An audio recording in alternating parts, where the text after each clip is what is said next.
All right, it should be around here. Give me some space. I'll activate the water insulating mechanism.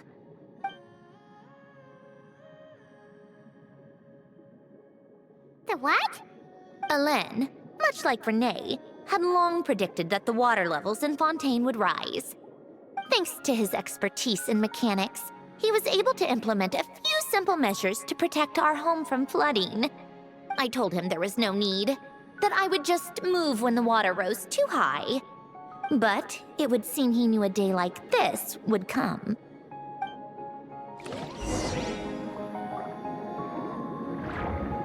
All right, the silt has been cleared away. Go activate the mechanism for the first sluice gate. That will fill the empty middle chamber with water.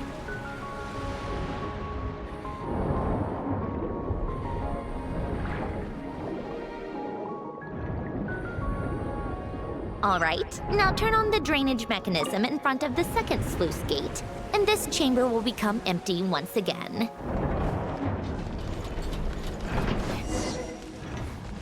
Come on, keep up.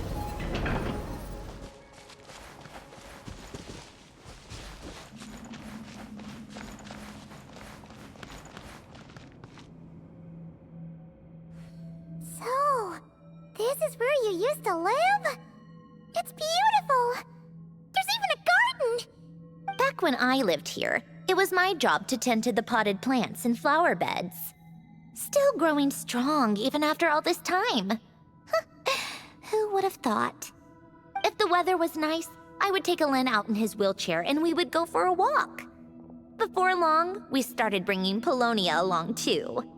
Come to think of it, I was the only one who could get around easily back then. Polonia always got stuck at some point, and it was up to me to launch a rescue mission. Happy. I suppose they were. Uneventful, but pleasant. Repetitive, but peaceful. It was like living in a world where time didn't exist. Of course, that was all just an illusion. Death still awaits all of us at the end. Oh. All right, enough standing around. Let's head inside.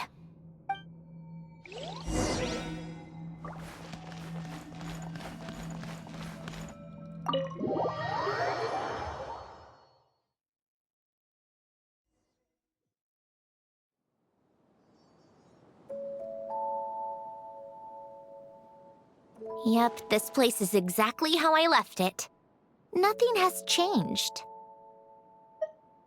What is it? Huh? How did you get... Oh, Arlecchino gave it to you, didn't she? And you... read the whole thing. Just so you know, a lot of that was written a long time ago.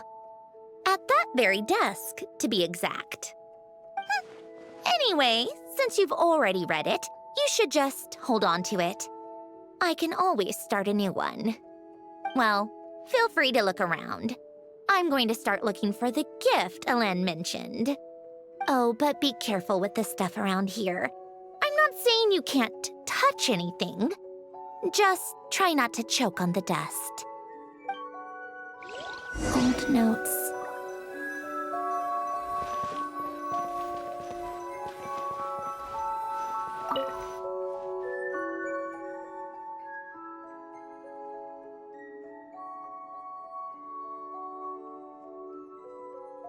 Oh, I played with these when I was little. During the first few months after I was created, I mean. At first, Alain and I would play together, but it didn't take long for me to become unbeatable. So, Polonia and I played together instead. Yeah, these don't look like Paimon's kind of games. Logic and math puzzles? Those happen to be my specialty. It's been so long. What do you say? Should we play a few rounds? Let's go with this one. The gears on the left are stacked from largest to smallest. The goal is to move them to the other side in the fewest number of moves. Just remember, you can't stack a bigger gear on top of a smaller one.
Looks like it took you a few extra moves.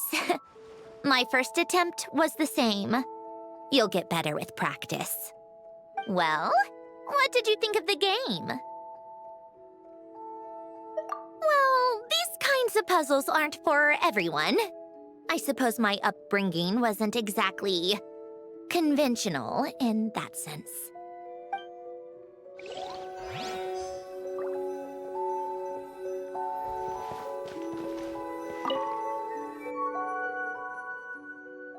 Oh, these are some of Alen's drafts from his later years. Just casual doodles, really. And these are just some unimportant letters.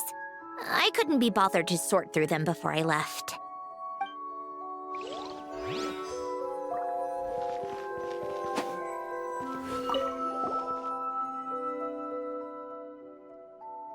Wait, the people in this picture look kind of familiar.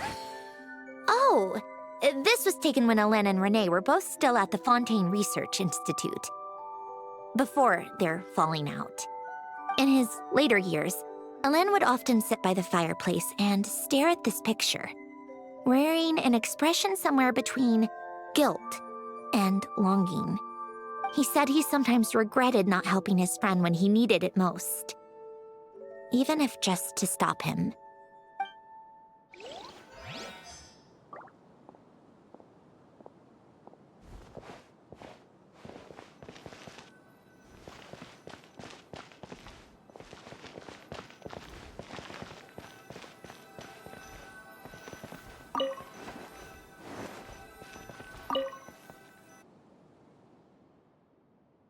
This was Alen's workbench. Later on, of course, it became mine. It's where both Polonia and I were brought to life. Before Alen was bedbound, this is where he would teach me about mechanics. I would sit and listen, chiming in with questions here and there.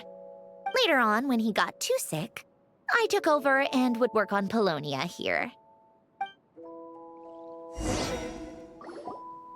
Wow! This house is filled with so many memories!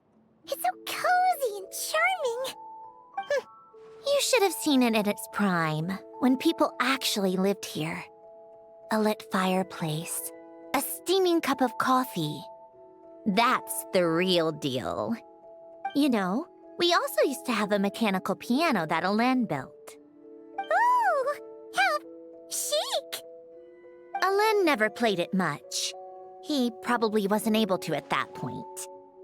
But I managed to teach myself. Music theory is essentially math, after all. Once you learn the patterns, it's not really that difficult. I loved perusing Alen's collection of classical music. The chords and harmonies felt like individual mathematical puzzles. It was fascinating, so I did some composing as well. But as Alen continued to deteriorate, even the sound of music began to grate on his nerves. So I got rid of the piano. Aww. Back then, I assumed a piano was like an ordinary clothing rack, commonplace in every home and easily replaceable. It was only after I left that I realized how hard a good piano is to find. Enough about that. Alen's gift should be just in here. The only things undisturbed before I left were a few of his personal belongings.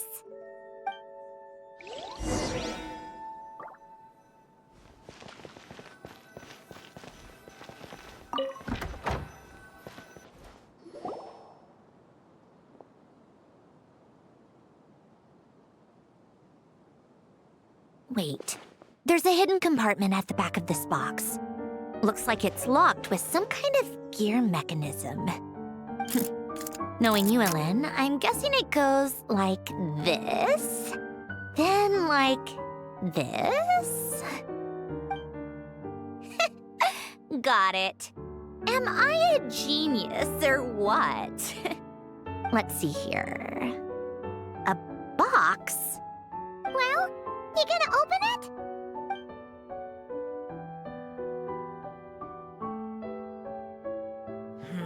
It's heavier than I was expecting. Just how much stuff is in here?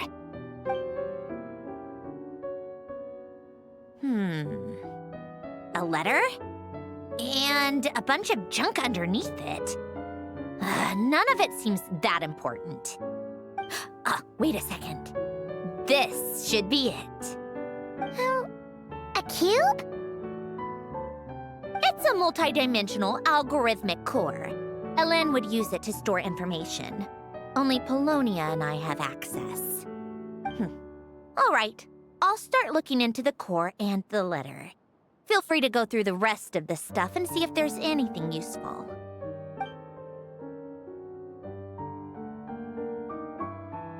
Okay. Hold on. There's another picture in here. This one has writing on the back. A snapshot of you playing among the plants shortly after you were born. You seem to like these flowers a lot. May you grow and flourish just as they do. Huh? Wow! Look how happy you are in this picture.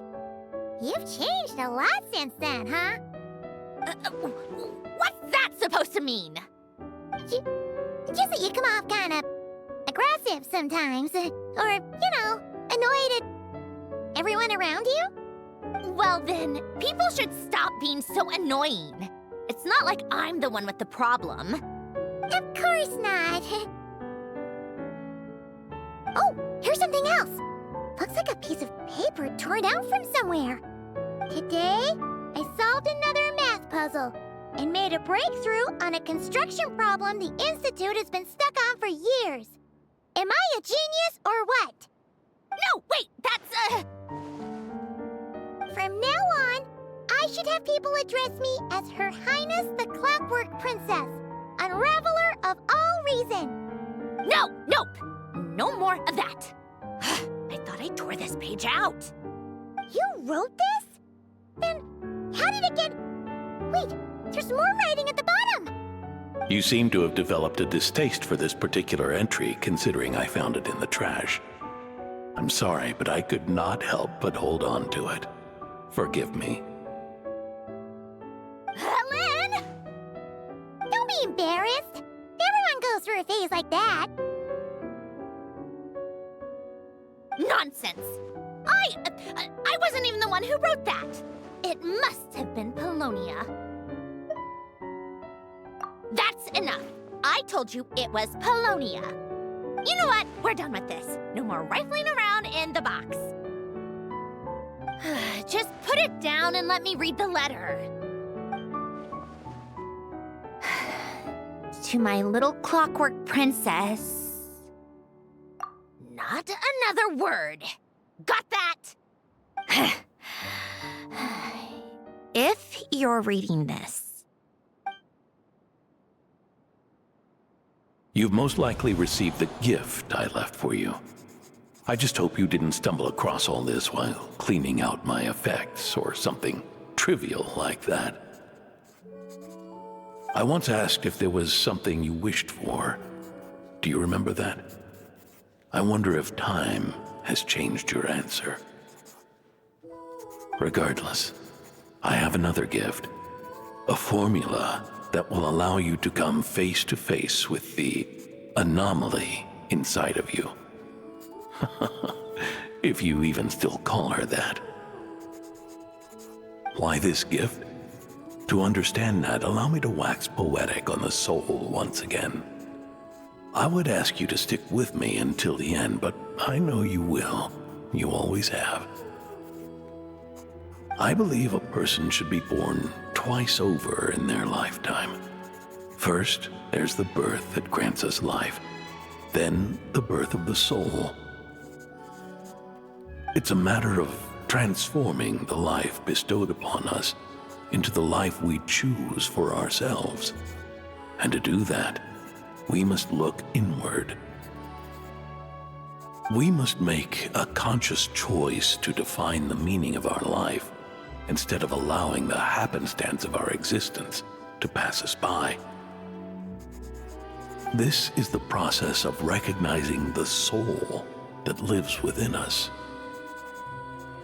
You are my proudest masterpiece. I told you that long ago. But to me, you have never been a creation or a machine. To me, you're just like the rest of us. You have a heart. In fact, some theories think of the human brain as nothing more than a machine, and thought the product of its computations. So you see, perhaps we're not so different after all. Your inner machinery is just far more advanced than most. No matter how one looks at it, the heart is a complex thing, a place where logic and reason collide with our emotions. Your computational capacity allowed you to become sentient and develop logical reasoning, but it also granted you something that, on the surface, might seem contradictory: emotion. Emotions and logic often clash with each other, and those instances of discord can accumulate over time. That is the source of what you refer to as the anomalies within you. As you told me once, you've always known what you don't want, yet you've never wished for anything in particular. Similar to how a blind person can feel when a part of their body is in pain without being able to fully visualize its form, such is your relationship with your soul. So, what I leave you now is this: a formula that will allow you to see the shape of your soul. For if you want to protect your heart, you must first be able to recognize it within yourself. Of course. Whether you use it is entirely up to you. You are, and always have been, free to do as you wish. Regardless, whether by my formula or some other means, I trust you will know your heart one day. You always were a fast learner, and the smartest person I've ever known. Ellen. Oh. I'm fine. I've already figured out how this formula works. Let's get out of here and then we can use it. You made up your mind already? You're gonna do it? Why wouldn't I? Resolving the anomalies within my core is the reason I came here in the first place. No, I can do this on my own. But, do you want to watch? What do you mean? I already know what anomaly I need to resolve. Like Ellen said, she's an amalgamation of all the times my logic algorithms have clashed with my emotions. And by resolve, you mean that literally, or...? Yes. But if you, let us in like that, wouldn't that mean letting us see a bunch of your, inner thoughts and secrets? If what Ellen said is true, then I'm about to be... born anew, or whatever. This is your chance to be lucky enough to witness it. Besides, you already read my whole diary. When it comes to keeping my innermost thoughts to myself, well, I think that ship has sailed. You're really sure about this? How many times do I have to say it? I finally let you in as, friends, and you want to question it. I'm not gonna offer a second time. Enough with the mushy stuff. Just follow me.